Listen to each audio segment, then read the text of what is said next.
সুপ্রিয় ভাই বোনেরা, আমরা যে ঘরটি দেখতেছি হয়তোবা মনে করবেন এই ঘরটি একটা পরিত্যক্ত ঘর। না, এই ঘরটি একটি পরিত্যক্ত ঘর না, এই ঘরেও মানুষ থাকে। যারা ঢাকা শহরে অট্টালিকাতে থাকেন, দেখেন তারা কীরকম সুখে আছেন, অনেকে সুখে আছেন, অনেকে সুখে নেয় দালান কোঠার মধ্যে থেকেও। তো এই যে ঘরটিতে যে যিনি থাকেন সে কতটা সুখী আছে, হয়তোবা অনেক সুখে আছে। দেখেন এই যে দেখেন, আমি একটি জিনিস দেখে অবাক হয়েছি যে এই ঘরের ভিতরে পলিথিন দিয়ে মশারির উপরে মুড়িয়ে রেখেছে মশারিটাকে। যদি বৃষ্টি হয় বা ওই যে কুয়াশার পানি নিচে পড়ে, এই যে দেখেন, আপনারা দেখে অবাক হবেন, ছালা দিয়েছে, পলিথিন দিয়েছে, পলিথিন দিয়ে সে এই ঘরটিকে তার স্বর্গ বানিয়ে রেখেছে। আমি আমি আপনাদের সবার কাছে অনুরোধ করব যে মানুষ, বাংলাদেশে এরকম মানুষ আছে, দেখেন ভিডিওটা শেয়ার করার জন্য অনুরোধ করব যে আমরা ভালো আছি আল্লাহর রহমতে, আমরা সুখী আছি আল্লাহর রহমতে, আমরা খুবই ভালো আছি। দেখেন তার তার থাকার যে জায়গাটা, সে কিন্তু পাগল না, সে সুস্থ একজন মানুষ। দেখেন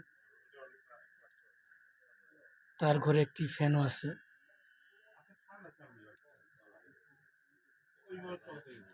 অবাক হয়ে যাবেন যে এই ইটা সে টেনে দেয়।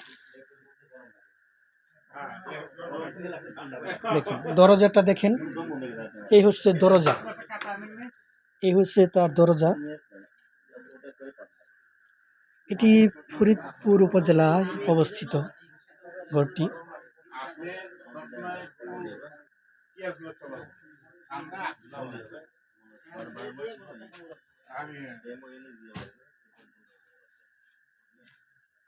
তার পোশাক আশাক সে সুন্দর করে সাজিয়ে গুছিয়ে রেখেছে। ধন্যবাদ সবাইকে, ভালো থাকবেন, সুস্থ থাকবেন এবং এরকম মানুষদেরকে একটু সহযোগিতা করার চেষ্টা করবেন, যেন তারা 2টা টাকা দিয়ে সাহায্য করতে হবে না, তাদের কাজ দিয়ে সাহায্য করতে হবে।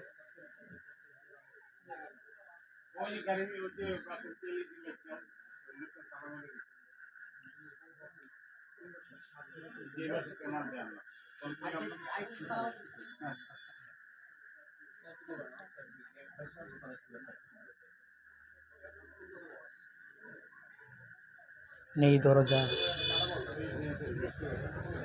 নেই থাকার অবস্থা।